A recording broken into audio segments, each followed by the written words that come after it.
Hey guys, Saints Knight here, welcoming you guys back to the channel here with another episode of the F1 Show. And today we're going to be taking a look at the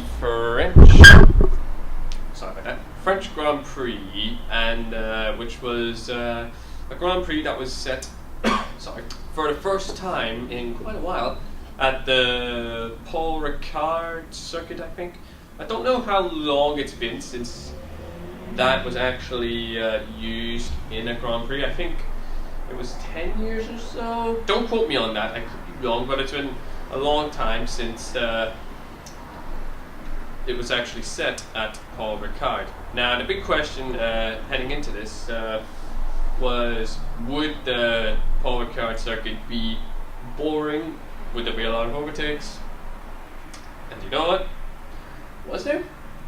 Let's find out together, shall we, ladies and gentlemen? If you do want to keep seeing the F1 show on the channel, you know what to do. Don't forget to smash the thumbs up button. So without further ado, let's dive into qualifying, and let's get the chart up here. And as we can tell from here, as usual, Lewis Hamilton was the fastest driver on the grid, with a time of qualifying on pole position with a time of 1 minute 30.029 on the ultra soft tire compound, whereas his teammate Valtteri Bottas was about 0.118 seconds slower, but that's still good enough for him to qualify in second place right there.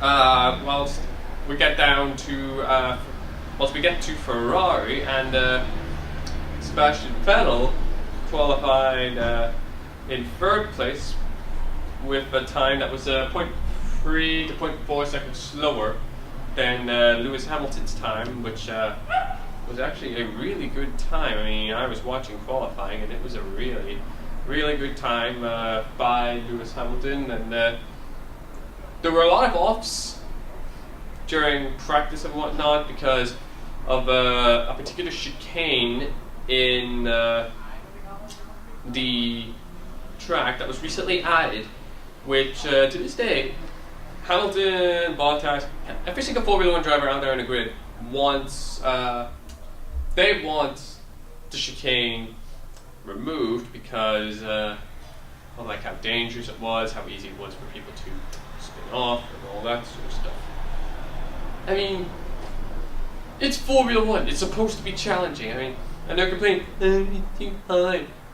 They get good at it.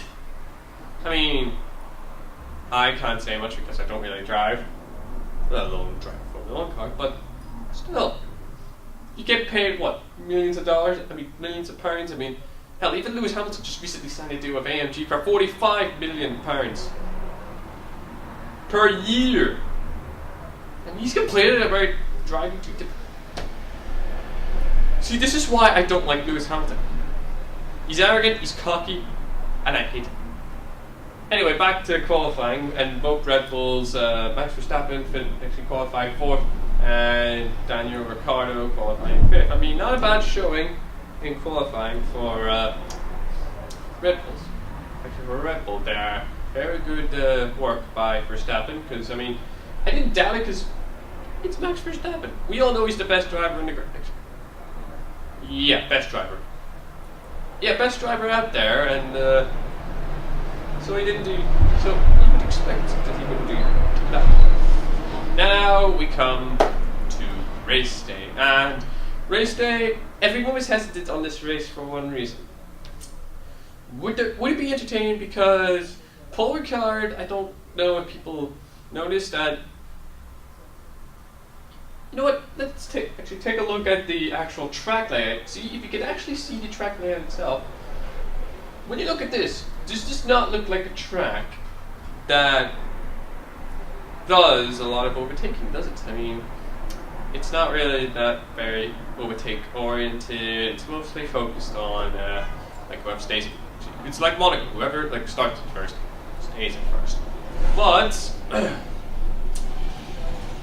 and that's when everyone thought Paul Ricard, not a very wise idea, because not a lot of people would actually. It would be entertaining. Overtakes. Oh, you were wrong in that. Because let's get the chart.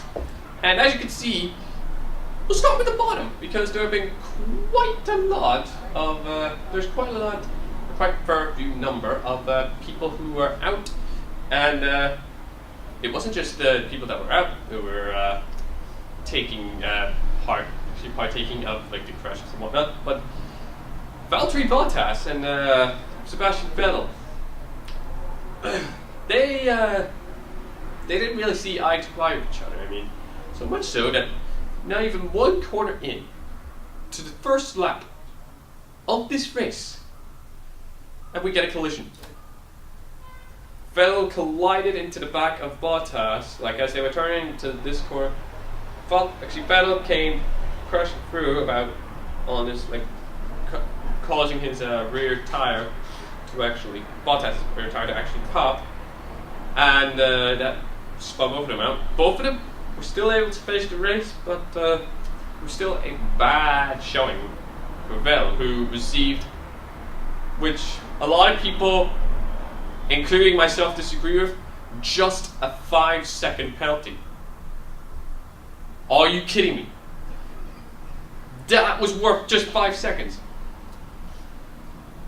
Did the FIA actually fucking watch the crash? I mean, Jesus Christ, just 5 seconds of that.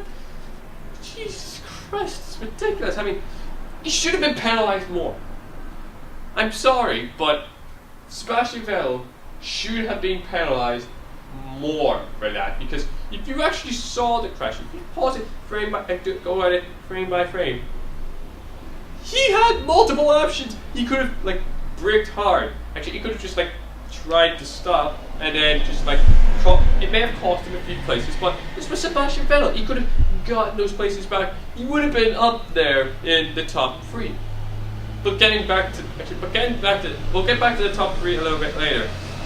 Continuing on with the theme of the bottom people, Esteban Ocon and Gasly, actually, Vettel and Bottas weren't the only ones who had a problem on the first lap, because Esteban Ocon and Pierre Gasly also had problems, as Ocon, actually, as they both collided, Ocon sadly got more damage dealt to him because he lost the tire, whereas Gasly only had like smoke coming out of his tires, but actually out of his tires, sorry, out of his engine.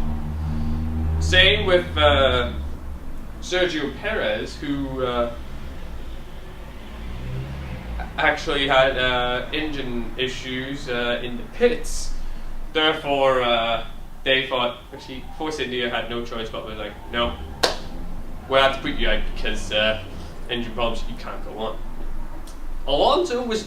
Fernando Alonso was actually nearly wanted him. I mean, sometime, I think halfway through the race, his brakes just went, nope, and gave up on him. But thankfully, he managed to nurse his car back to health and actually was able to actually get there. But same can be said for Lance Stroll, who was out, actually, who, again, the last of the DNFs here, was out due to a puncture on, I think it was his front left tire. So, unfortunate for him. So, yeah.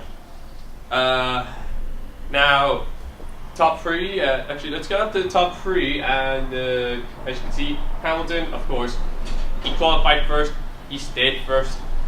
The big surprise, which is a brilliant content for me, my boy, Max Verstappen, finishing in 2nd place, very good on his behalf. Kimi Räikkönen in 3rd place, not really too bad for Red Bull. They're going up there, getting points. See, Verstappen's learning. Actually, see, I told you guys Verstappen was learning, and this is it. This is how he's doing it. He is not taking as much risk. He's not being stupid. He's focusing on the driving, and that's what we need. Now, you know what? Let's get rid of the race standings. Let's bring up the driver standings, and as you can see from this chart here, Lewis Hamilton, I think, used to be behind Vettel by 1 point. Now, he's absolutely dominating Vettel, who is in 2nd, by 14 points with a total of 145 points. So that is really good for Hamilton. But he's not those two are the only ones that could potentially win this season. I mean, Daniel Ricciardo, third place with 96 points, and my boy Max Verstappen, he's still sixth with 68 points. But I reckon he can, if he takes his time, he can slowly climb the ranks because we're only halfway through this season, and boys, girls, gender-neutral people, this season is about to get exciting, and we're only halfway in. So let's see what the other half has. And that's it for the F1 show. What did you guys think of the French Grand Prix? What are your thoughts? I encourage you guys to leave your thoughts in the comments down below. And apart from that, I think that's all the time we have for today. Hope you guys did enjoy it. If you did, please smash the thumbs up button, subscribe if you're new to the channel, and if you're not new, don't forget to click the bell icon next to the subscribe button to get notified on whenever we go live, or whenever we post a new video like the F1 show. And apart from that guys, we'll see you in the next video. So until then guys, as always,